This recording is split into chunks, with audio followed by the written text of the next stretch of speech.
Well, welcome back to the Prison Officer Podcast. Today's guest is Dr. John Lawrie. He also goes by Jay, so that's what I'll be saying as we go through the podcast and the interview. He is the Associate Professor of Criminal Justice, the Department of Criminal Justice and Sociology's chair at Albertus Magnus College in New Haven, Connecticut. So he's also the co-founder of the Corrections Community Network. He retired from the Connecticut Department of Corrections after a 20-year career with the MacDougall Walker Correctional Institution in Suffield, Connecticut. He then joined the faculty at Albertus Magnus College in New Haven, Connecticut, where he serves as the Associate Professor of Criminal Justice.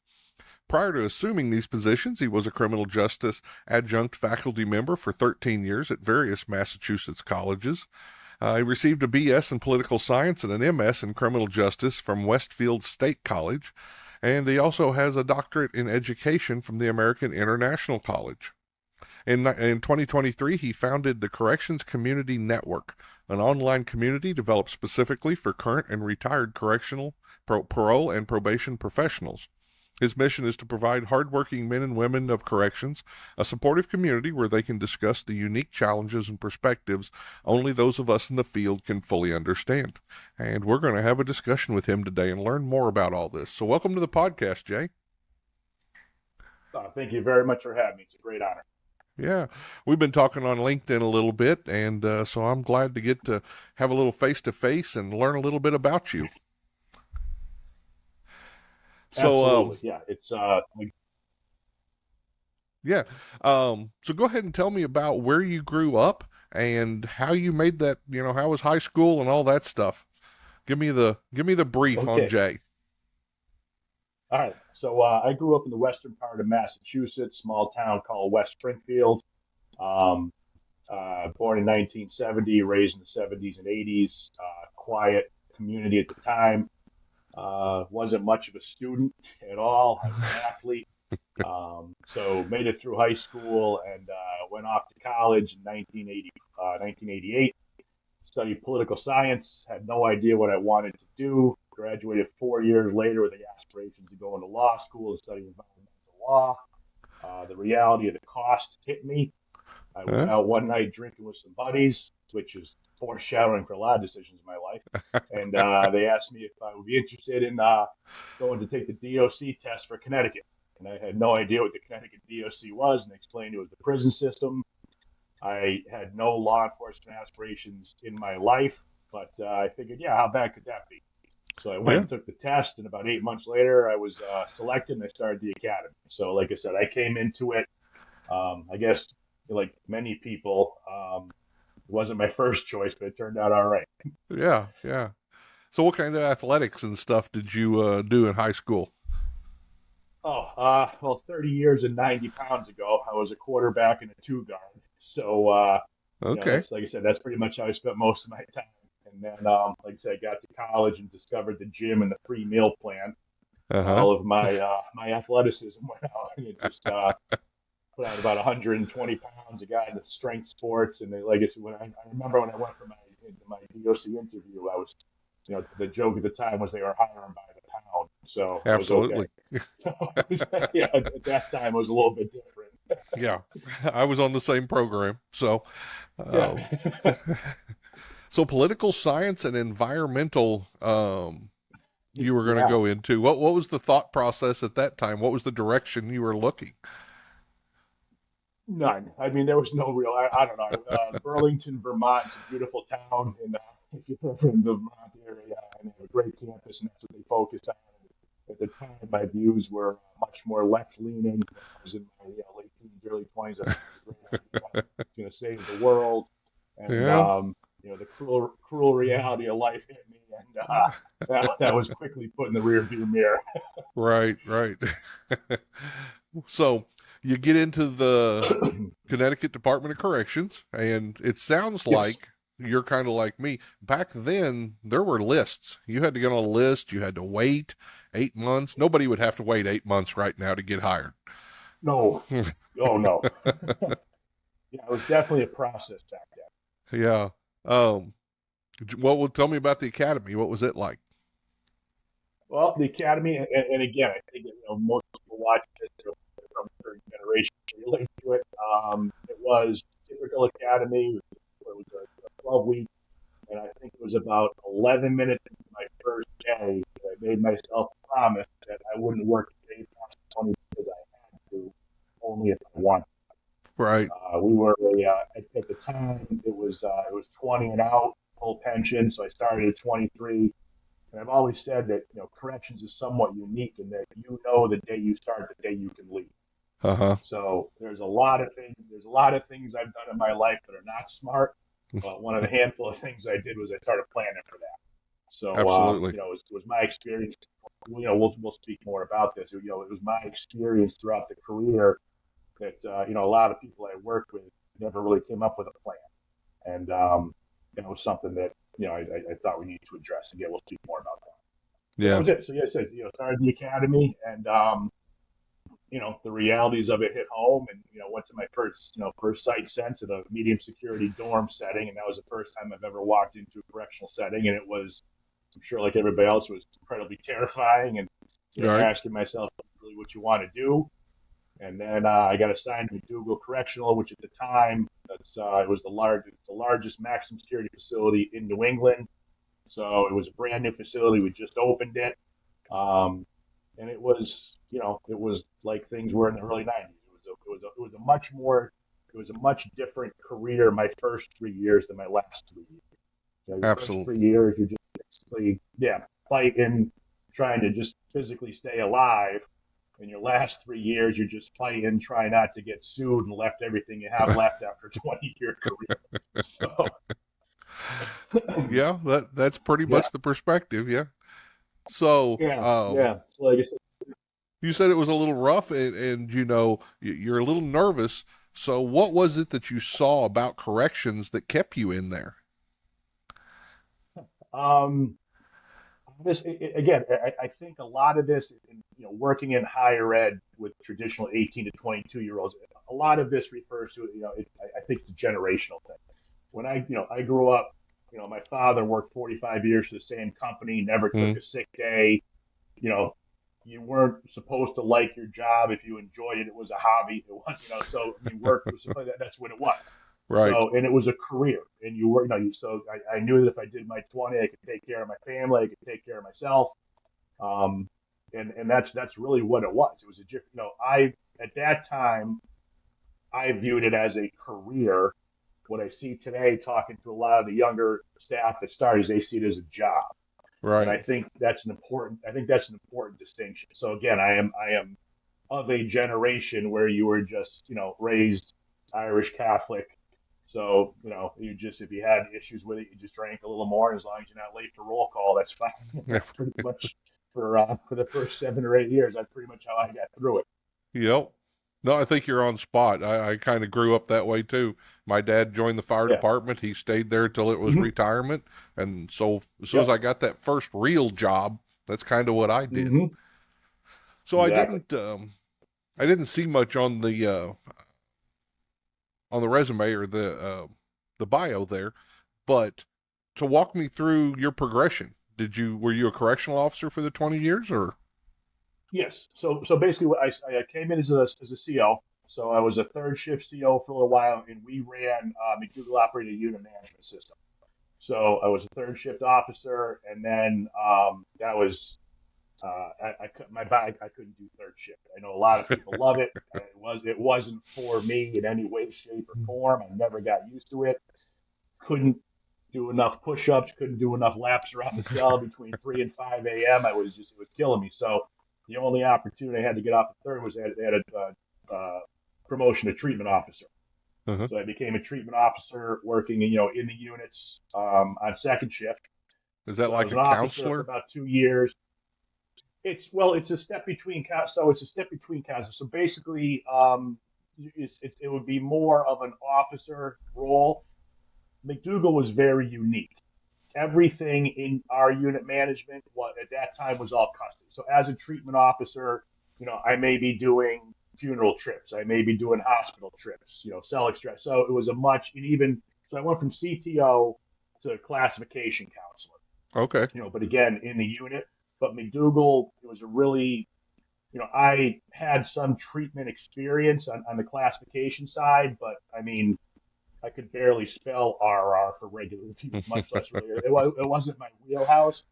So again, it Sure. was about 2 years as an officer, 3 years as a little over 3 years as CTO, a little over 3 years as a counselor, and then I became a unit manager. So I oversaw, depending on at the time, maybe 3 or 4 separate housing units, and that's how I spent my last 10 years. So I retired out of that capacity. Okay. So, what was the most shocking thing you saw while a correctional officer? Everybody's usually got one, even though there were probably a Yeah, hundred. yeah. I guess I don't know. The first time I cut down an inmate Yeah. hanging up, that kind of resonates with me. And you know, this is a safe space. So like, Right. so now, as I say, to jump in, so I work in higher education. I work at a Catholic college of the Dominican tradition. We have nuns. So going from that environment to this environment, people talk, and the story was I was coming back from I was going to my chow break. I'm walking by the block. I hear code purple in me, so I run in. Rover and I go up. I grab, pick him up. They cut him down, and he didn't make it, or he was very very bad shape at the time. It was touch and go whether or not I was going to make it, and I Mm-hmm. just remember like medical showed up, and I stepped over the body and went to check, and, you know, Right. and you know. I tell that story to you or this particular population, we can understand that. I tell that story when I got to my new college, and they're like, "Well, how could you do that?"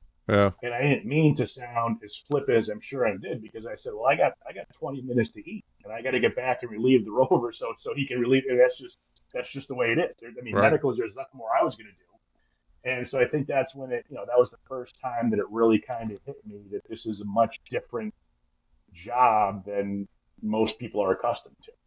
And I'm sure, and then I mean, there are a multitude of things that for whatever reason. I don't know if your brain makes you shut them down, but Yeah. yeah, I don't need to tell anybody watching this what you know what constitutes a normal day in a correctional setting is something that Yeah. most But I do think that's something that the general public doesn't know about our job. no. A police officer on the street, if there's an accident, they'll pull cars, they'll throw lights, they'll reroute, all this Mm-hmm. stuff. That intersection may be closed down for 3 or 4 hours. We can't Yeah. do that in prison. We got to Nope. get this done, get it moved, get it cleaned up, and get the other 1,000 Yep. inmates moving again before we have a Exactly. problem. So, and I think that's part of the rush and part of the normalcy of us just moving past those because we do it so regularly. And Was that that's a? it. You did. I mean, Go ahead. oh no, and that's it. We all, I think we all develop our own, certainly, coping mechanism. Whatever it is that allows you in that particular moment to remove that thought from your head and the reality of what you just did or what you just observed to continue doing what you're supposed to be doing. And, maybe later on that night, maybe a week later, at some point in the future, it may or may not hit you. But it definitely takes its toll. Sure. You say it sometimes hits you. So did you notice changes in yourself, or did other people tell you about those changes that were happening? I think I noticed them, and I think they were certainly brought to light by various individuals in my life. Uh Um, huh. yeah, I mean, and that's it. I don't know how to articulate what the change was, but you definitely, and again, you develop those defense mechanisms. For me, and again, for me personally, I'm going to be brutally honest. I bought in hook, line, and sinker. I was all in on that prison guard mentality. That Mm-hmm. was, I work with the guys I work with. I went to the gym. I trained with the guys I work with. I went to the bar. I drank with the guys I worked with. You go home, you see your wife, you see your girlfriend, you see your kid, whatever the case may be. You Mm-hmm. get a few hours sleep, and you go back and you do it again. And for my first 3 or 4 years, was a very unhealthy situation for me. Yeah. Um, again, and that was the norm. No one else could really understand what we went through. whenever Yep. you did go out with a civilian or someone who wasn't in, it was just basically like your question, what's the scariest thing you saw? Is it really like it becomes like you're like a parlor trick, Right. and and I had a real hard time processing that. So like I said, up Yeah. until for me for the first 5 years, so 1998, to jump ahead just a little bit, is when I went back to my graduate degree, Okay. and kind of got in higher education arena, and I think that really started to balance me out because I saw that there was more to life than just what I was experiencing. Exactly. I think that's the number one thing. We've talked to a lot of people, that may have experienced trauma and stress in this job, having an outside focus. And, that's what gets Absolutely. a lot of people through it. It's what got me through it, whether it was Scottish Highland Games or whether it was my writing. I had an outside Yes, focus, you know. yes. So, I've turned a tabor in my day. I like have that. you? Nice. Yes. Yes, I Excellent. have. Yes, I have. I've Yeah. competed. Excellent. I've never got to go up east, but I know you Yeah. guys have some great games up there. Yeah. Wow. Oh yeah, we had a good one. Yeah, we had a couple of good ones. So yeah, Tennessee I think has a big one. I've always wanted to get out to. Mm, But yeah, no, that was a big fan of that. absolutely. But that outside focus for you became education, right? And that was giving you something Yeah, to do after work. yeah, and there is a great deal of irony there. Again, as I started off, I was never an academic. So I remember going from junior high to high school. My mom worked in the school cafeteria when I was in the junior high, and I remember I was transitioning from junior high to high school, and I had picked my classes, and I had picked pre-college. Uh-huh. And my guidance counselor was friends with my mom, and he went down. He had a real heart to heart with her. He's like, "Rita, I got to tell you," he's like, "I just met with Jay, and he thinks he's going to college." And my mom's like, "Well, yeah, that's we all kind of." He's like, "I'll be honest with you," he goes, "I really recommend a vocational track," which again, absolutely no knock at all against that. I wish I had a trade, Yeah. but the point was, education was never anything I was into.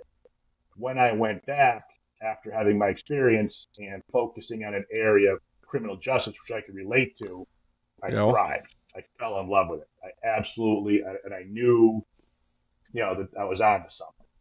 And yeah, and so I did my 2 years there, and I finished up, and there was a gentleman, probably one of the most impactful people I've ever met, specifically in my professional development. His name was Hank DeLuca, uh-huh. and Hank retired from the New York prison system. So Hank started in New York when he came back from Korea. So he went. So at that time, he was raised in a family, working in the New York State prison system. He went back. He got his associates, his bachelor's, his master's, and his doctorate from John Jay, which at that time was unheard of. Yeah. Just that wasn't a thing. Sure. And he was the professor I had for most of my corrections classes. And the last exam I took, he called me in his office after, and he's like, "Hey Jay," he goes, "just want you to know that you may have heard I'm retiring from the school I was teaching at." I said, "Yeah, man, congratulations, you deserve it. Going down to Myrtle Beach." I said, "I wish you the best." He's like, "Thank you." He goes, "I'd really like you to take over for me." And I said, take over what, Hank? What are you talking about? He goes, he Right. goes, "Have you ever thought about teaching?" He goes, "Have you ever thought about teaching?" And I said, like a professor, and this was absolutely guilty on me. And he said, "Yeah." And I said, and I looked at him. I said, "Hank," I said, "I'm a prison guard." I said, I minimized who I thought I was Yep. because that's pretty much what society taught me at that time. You're just, you're not a real cop. You're not, you Mm-hmm. know what I mean? You're a glorified, I mean, this was so, I and he's know. like, "No, I really think that, I really think you can do it." So, sort of just to placate him, I'm like, "You know what, Hank? Yeah, that's great." I said, "Give my name to the chair. I'm sure he'll be reaching out any day now." And I walked out, didn't give it a second thought. A week later, the chair called me back and offered me the position. So call Wonderful. my bluff. Yeah, so that was in 2000, and I started teaching in 2000, and I absolutely fell in love with it. I'm like, this is a great, like, well, one company's paying me to do the job, the other company's paying me to talk about it. I'm like, this is the greatest gig in the world. Absolutely. So, and that's what it was. So I did that for the last 13 years of my career, and I knew it's what I wanted to do when I retired.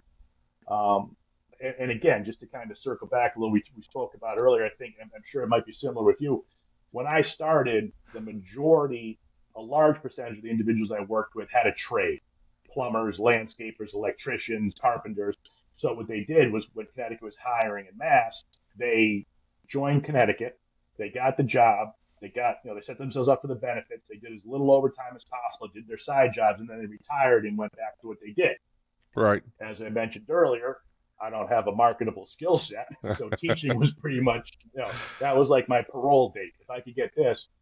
Yeah. So unfortunately, or fortunately, I knew that if I wanted to do it full time, I needed to have a terminal degree, or a doctorate. So with 4 years left on the job, I was working the prison in the morning, I was teaching in the evening, and I started a full time doctoral program.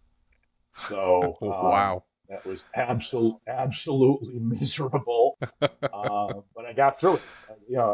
Again, the good thing about the Irish Catholic guilt and inferiority complex is it fuels me with spite. I'm not saying it's the healthiest way to go, but it's got me through 53 years.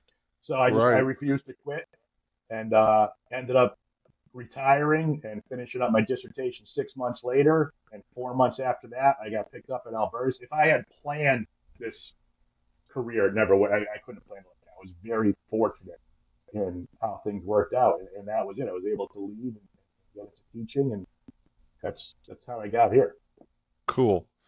I'm so happy to hear that there's people like you teaching. I'll tell you about my short college experience. I thought for a little bit I would go to college while I was in corrections, and so I took a couple of night classes, and I sat there the whole time listening to people tell me stories, and me thinking, you have no idea what you're talking about. And I Yeah, couldn't get past that because I was hearing people who didn't have my experience. And I was working at Missouri State Penn at the time, tough yeah, place to yep, work. yep, And they yep. were coming in and talking about, ways to rehabilitate. And I'm just, it didn't do me any good. And I eventually just faded out with a couple of hours of college. Um, so that's good and I've met others besides you since then, who are out there, and you're an example. I've been there, I've seen this, I can talk to you about it knowledgeably. So I think that's wonderful. Thank you, and that's the thing. And one of the things.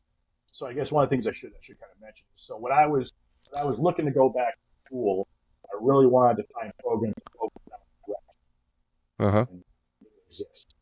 All about police, all about fire, hundreds of law schools. I couldn't find anything specific to corrections. Mm-hmm. So I sort of made myself a promise that if there was ever an opportunity, I would do that. I would tailor my programs to correctional staff, because again, no one else is.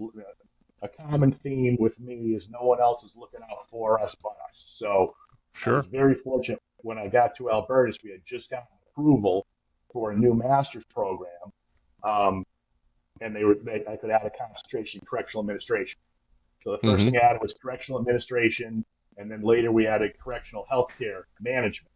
So we are sort of unique in that, if there's 5 other schools in the country that focus on corrections, I couldn't name that. And that Right. is, so immediately we developed a relationship with the Connecticut DOC, because that's where I was. And we've been running now for 9 years, and we average about 30, maybe 35 students a year from Connecticut. And to your point or earlier, don't get me wrong, I love my traditional 18 to 22-year-old undergrads. They're great kids, but they can't relate to really what I'm talking about. Right. What I find academically, that perfect sweet spot for a student, is the individual who maybe, if they're looking for undergrad, maybe they struggled in high school. And if you're looking at the masters, maybe they, much like myself, graduated with with an undergraduate degree with a blood alcohol content slightly higher than my GPA, who didn't really focus on school, but they have those 5, 6, 7, 8 years of experience now. Maybe they got their first promotion, and then they're going back to school, and they're thriving. I mean, it's, Right. because you have a different perspective. It's relatable. All of our classes, like, they're taught by practitioners who've worked in corrections, who've worked in law enforcement. So Mm-hmm. yeah, I think you're absolutely right. It's and I know that this generation is much more receptive to higher education, but it really always bothered me that I could never find programs that focused on corrections. And like you said, maybe it was it was a corrections class taught by a cop who maybe worked a lockup for a couple of shifts, but never, you Right. know, my very high baseline for assessing academics is if you've never been punched in the face, I don't want to hear your story about how to run a block. There's Right. something to that, and yeah. Yeah. So No. Another question just came to my mind. So what was your dissertation on? I'm interested what you chose. So interestingly enough, and again, in absolute fairness, I have purged most of it from my memory because it was such a miserable 4 years. But basically, it was why individuals, specifically in law enforcement, choose, and this is kind of way ahead of time, non-traditional learning methods. So the remote learning. So at Uh-huh. that time, obviously way before COVID, but so these programs are just starting out because traditionally it was the brick and mortar had to be there, Monday, Wednesday, Friday from 6 to 8. But as many of us with shift work, that wasn't an option. Right. So I looked into that, and a lot of it was, it ended up to be, you know, relevant when COVID hit and everything Right. transitioned to that. But that was what it was. So why individuals like myself would choose to go what at the time was considered a kind of a cutting edge or a new route rather than that traditional, brick and mortar. And now pretty much everything has gone to that. So I guess it's not too relevant anymore. Yeah. Yeah. I'll tell you, I had this conversation. I was out of class in Iowa a few months ago.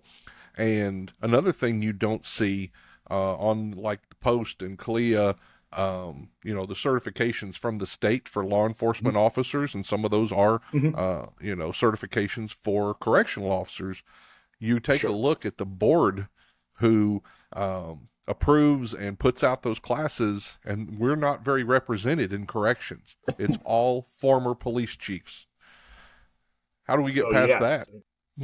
So here again, here's my ultimate struggle. So 5 years ago, I had just got promoted to the chair, and I needed to hire a full-time faculty with a background in policing and a terminal degree.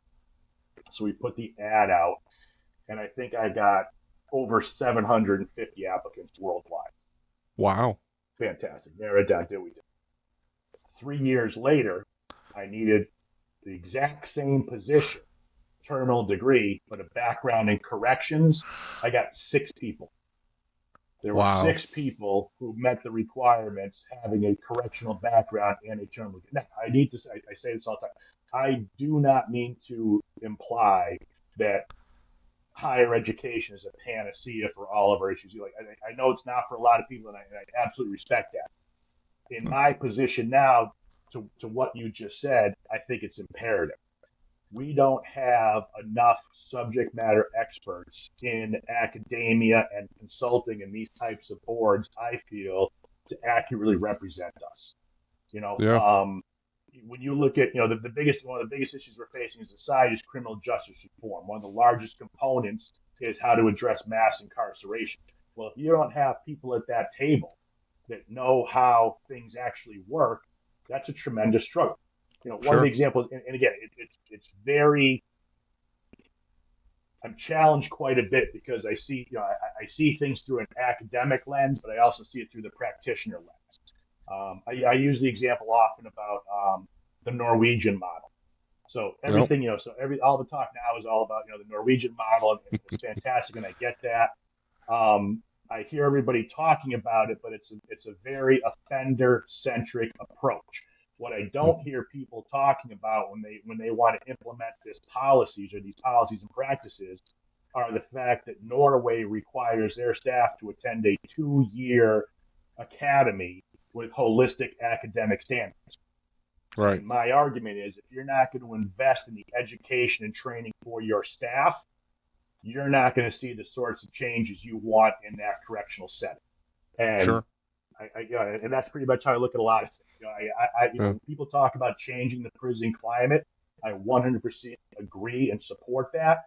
But if you don't focus on the staff, you're never going to get the type of buy-in or success that you're trying to achieve. Right. So that's And not on your point, but with the Norwegian model, I think something that's forgotten a lot is the level of societal violence difference between Yeah, Americans and Norwegians. You know, we're dealing with yeah, stuff inside that's not even, we're not talking about the same plate. no, no, yeah. Norway's 98% white and 87% middle class, and their largest was it Holstrom prison holds 47 inmates. So Yeah. okay, theoretically, I understand what they're trying to do, but to your point, the socioeconomic conditions, and again, I don't mean that we can't try new things, Sure. but I'm always hesitant when we talk about these broad scale applications if they don't focus on staff. Um, Right. like a common theme with me, I am shamelessly pro correction staff. Mm-hmm. Again, Yeah. having came and again, there's a handful of us, doing this kind of work. And again, if you're talking about police, hundreds or thousands of people out there, but there's only Sure. a real handful of us that are focusing on that. And I really think that because what you mentioned, society doesn't realize what we do. The media does nothing to help us, and quite honestly, sometimes we're our own worst enemies the way we portray Yeah. it. So if Right. we, if we don't advocate for ourselves and to make the kind of changes I think we need, we're never going to get them. Yeah. To go back a little bit, and I think you hit it on the head earlier in the interview, but talking about the lack of representation in academia, Oh, I find that correctional staff don't understand the skills they have. We're kind of put down. perfect. We're kind of told that we're not as smart as everybody else. And just like when Yep. you walked in and he said, I'd like you to take over this class, I'm just a hack. I'm just a correctional Yep. officer. There, we learn skills that nobody else can handle. We handle Exactly. confrontation on a daily basis. Leadership, from the moment you walk in the door, you're leading people that other people can't even think about doing that at other jobs. And I don't know how we get them brought up and show the light to them that you're successful when you're a good correctional officer. Absolutely. I could not agree more. I actually, a couple of weeks back, I did a presentation for the Mid-Atlantic States Correctional Association. And my presentation was on transitioning from your career in corrections. And one of the Wow. things that I focus on specifically are, the quote soft skills that we have that we don't realize. I think for me the single biggest is the communication. Yes. If you're going to be if you're going to have any success at all in that career for any amount of time, you have to be authentic, you have to be real, and you have to, like you said, you have to be able to read a situation, you have to be able to crisis negotiate, you have to do all those things. And I I've said this for years and I stand by it. I think that anybody that works in policing on the street should spend at least 2 years working in a jail or a prison because you learn that. Again, I mean, not to get into a competition, but you walk into a cell block, you walk into a chow hall, a couple, two, three inmates, a rec yard, and you're, as you know, you're outnumbered maybe a couple hundred to one. You have no weapon. Sure. So if you are not an effective communicator and you are not authentic and you are not real, they're going to tear you apart. And I Right. think for me personally, that's one of the biggest things is, and I'm so glad you said that. And again, because I am admittedly guilty of it, I immediately sold myself short because Mm-hmm. that's what society said. That's what it was. So and that's so now. So one of the things that I really try and advocate is to let people know, what those skills are and how many other things you can do.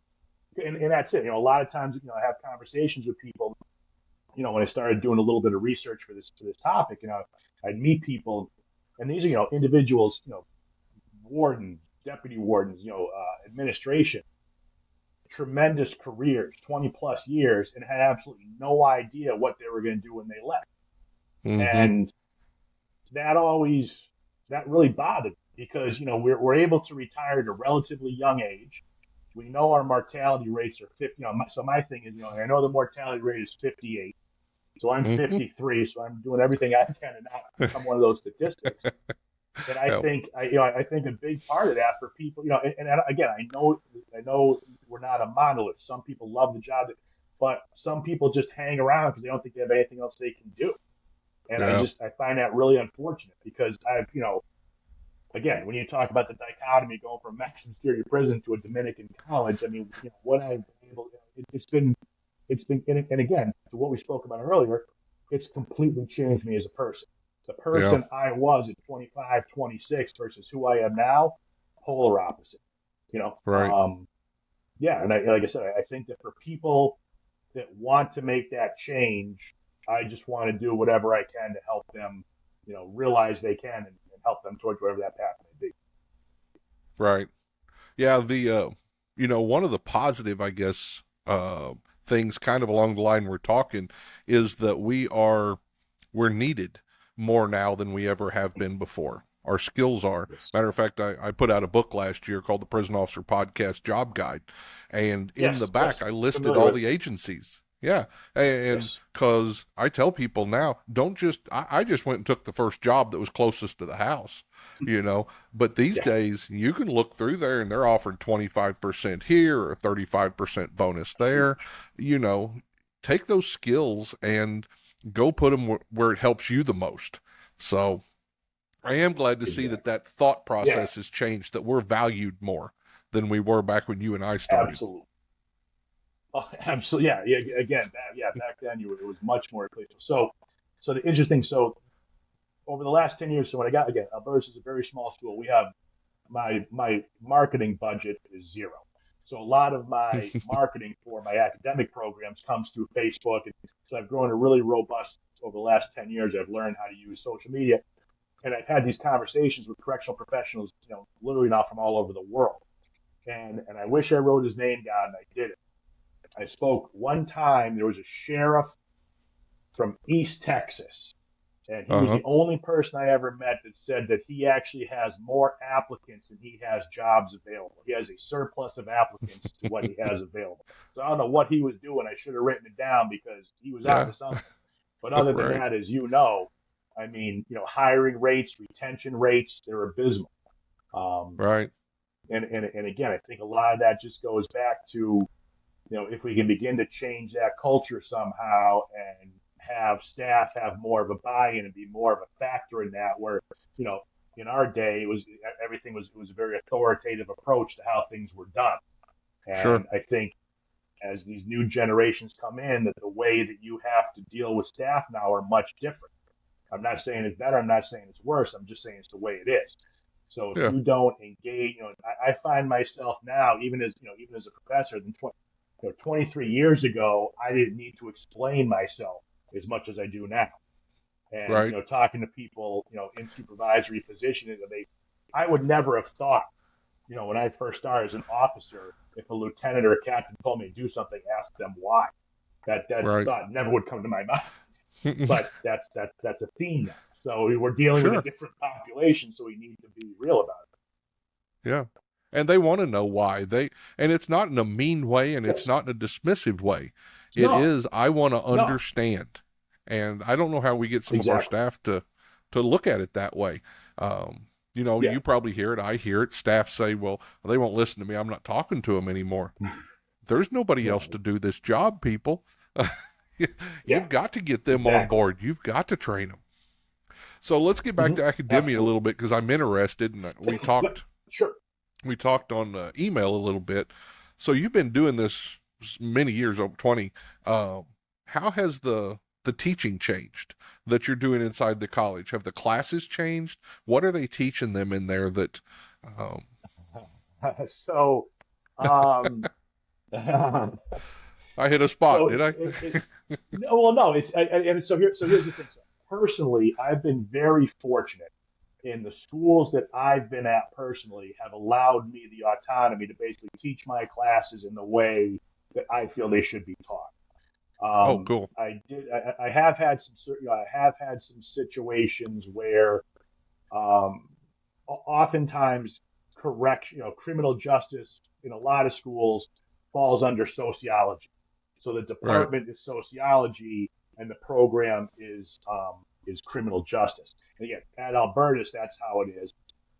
And I mean this. And also, in the 10 years I've been there, I've never had any issues with colleagues or anything like that. But I have had previous experiences at other schools where, they've just told me flat out, we don't we don't think criminal justice, not only do we think criminal justice should be a major, but specifically, teaching people how to be a prison guard, or just very derogatory, Hmm. the toxic mask, and again, I mean, this is what I look like, this is, and I know I don't look like a regular academic, but, that whole, like, judging what the field is.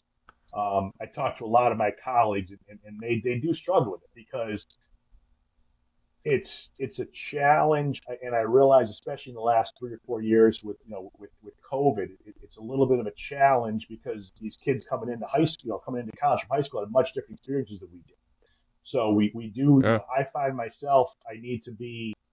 I don't make assumptions about what a student does or does not know. Sure. I had a class a couple of weeks ago, and I referenced Roe versus Wade, and one student in class knew what that was.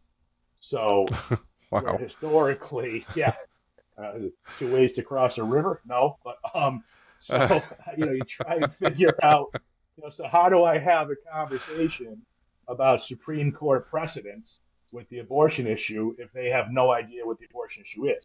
So I find myself having to go back, and I don't know if I mean remedial, but yeah. again, just having to spend a little more time covering things that historically would have been general information by the time they got to college. So that's a little bit Yeah. of a struggle, I think. But it's just, again, it's just a different approach. Do they get any? Is there any internships available? Do they get to go on tours? Oh, Maybe see a correctional center, anything like that? we require it for our undergrad students. You have to do at least one internship, and depending on what their field is, we set.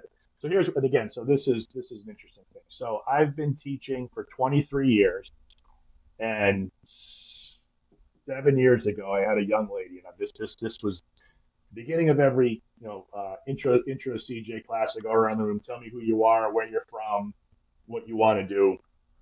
Mm-hmm. In the 23 years I've been doing this one young lady was the only person when I said, "What do you want to do?" She goes, "I want to be a SEAL."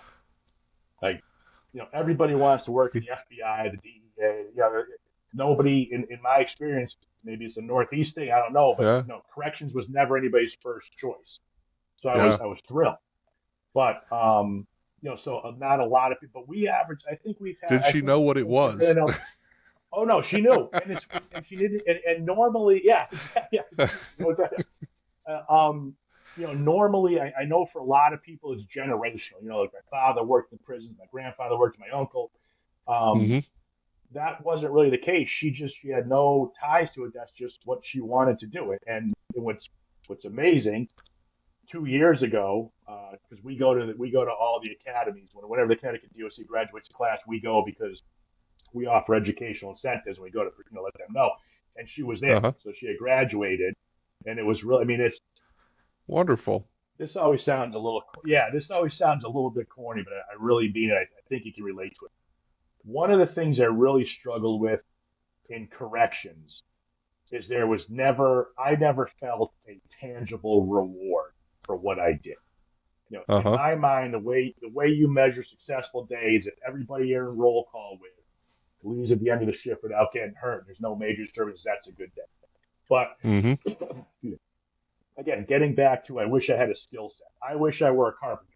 You show up in the morning, there's a pile of wood. You leave at the end of the day, you framed out a garage. So you can Right. see what that doesn't really exist in corrections in my view, for me personally. Sure. But there's something really awesome about when a student reaches out to me. This was probably 5 years ago, so it's about 18 years after I had the student in class, and they went to they worked in the correctional system up in New York State. Hadn't spoken to the person in 18 years. Didn't even really remember them. But they Mm-hmm. gotten in touch with me, and they sent me an email, and they're like, "Hey, Lawrie, just want you to know this is where I'm working. I don't remember anything about your class except the one example I used. He goes, that same exact situation happened to me. I remember when you talked about it and X, Y, and Z. And there's Wow. something really cool about that. Like you, Oh, you had an impact on someone's life like that. So to see her graduate and go through and that's, again, it's something that, I mean, it would occasionally happen in corrections, but certainly not with any frequency that, it would be, noticeable. Right, right. Well, that's great. Um, so I don't want to run out of time here. No, no, absolutely. You co-founded the Corrections Community Network. Tell me about that. Yes. So again, so this all kind of runs, and this was all of my research, like I said, all these contacts I had. I started talking to a lot of people about different things, and it kind of led me to the presentation I did on career transition because nobody was talking about that. Uh-huh. And I'm like, boy, I really wish someone, I wish I had this information back when I was getting ready to retire. This would have made my life maybe easier. And Mm-hmm. then my wife and I started, we co-founded together.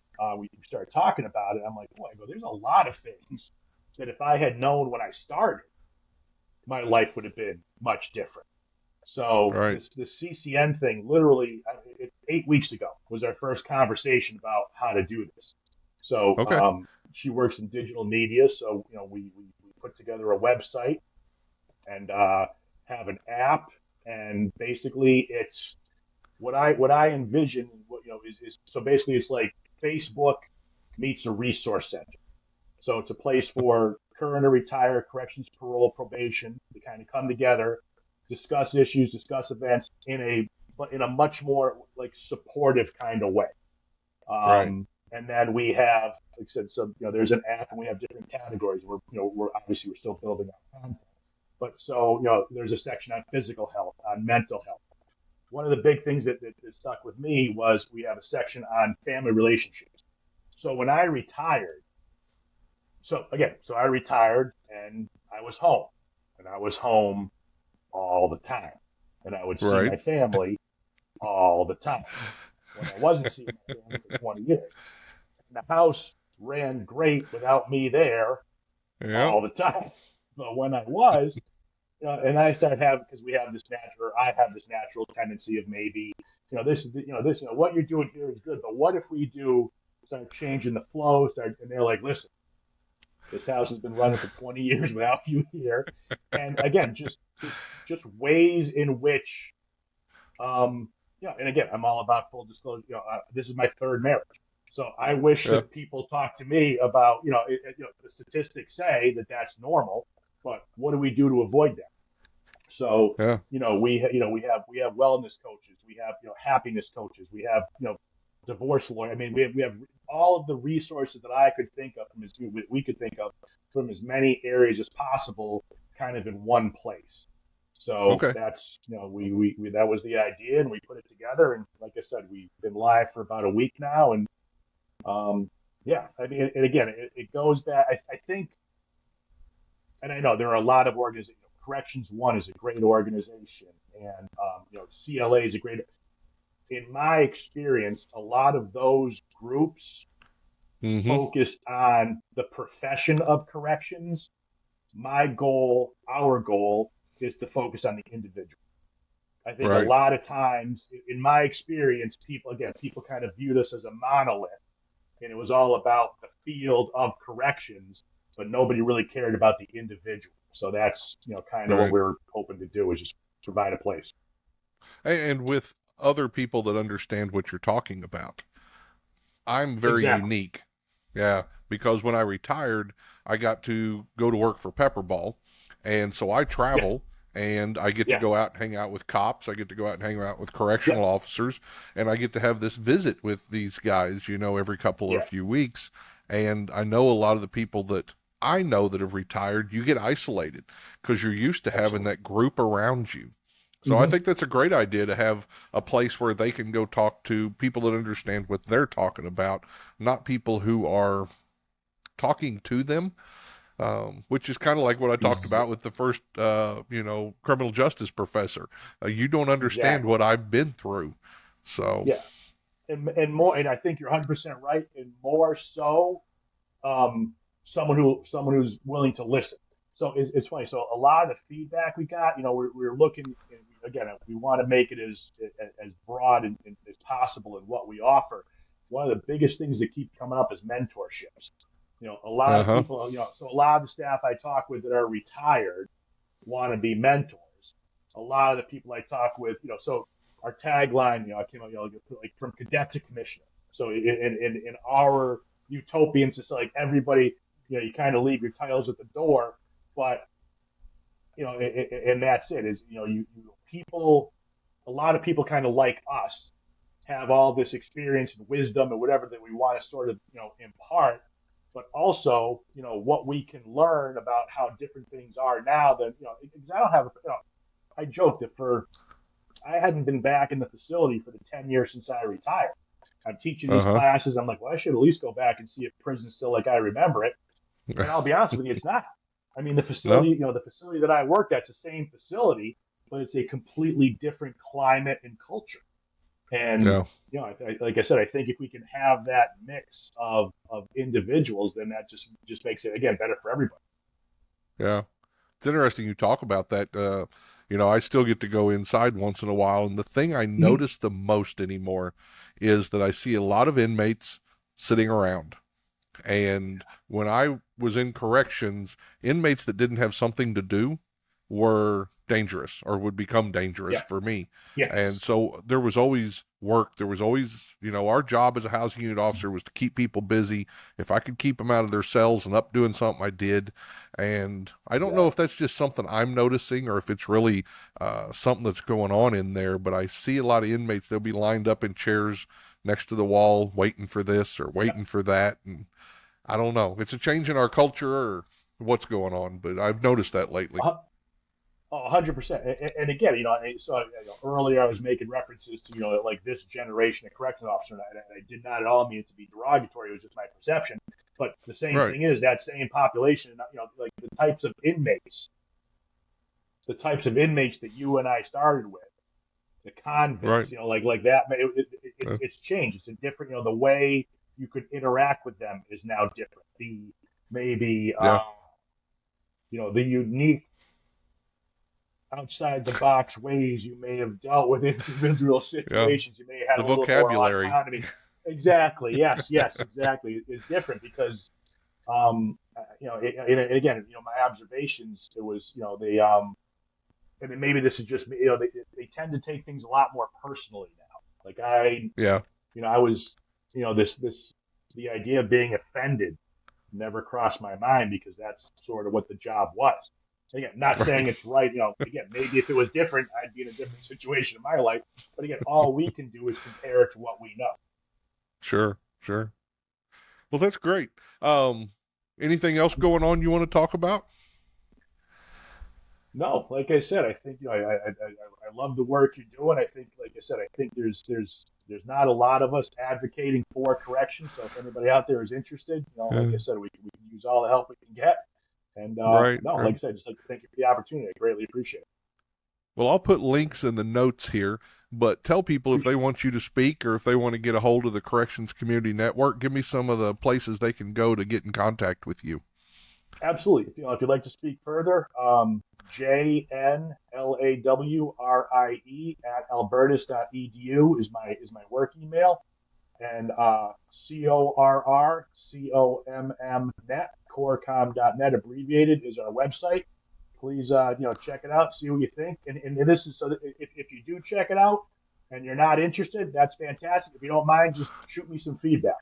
I have There no you issues, hearing critical reports. Like I said, we've never done this before, so I'm not a big go. fan of. I'm not used to hearing a lot of praise. So, like I said, if there's something we should do different, if there's something you'd like to see, or if there's any way you think we may be able to collaborate, please feel free to reach out. You can take criticism. You only have one feeling, right? That's it. That's what we used to say in corrections. You can't hurt my feeling, my one feeling. Exactly. Yeah, So, that's it. That was yeah. Exactly. well, it's been great meeting you, Jay, and thanks for coming on the Prison Officer Podcast. And maybe we'll do a follow up episode and let's see how this. I'm excited about your Corrections Community Network. Greatly appreciate it. Again, thank you very much. Have a great day. You as well.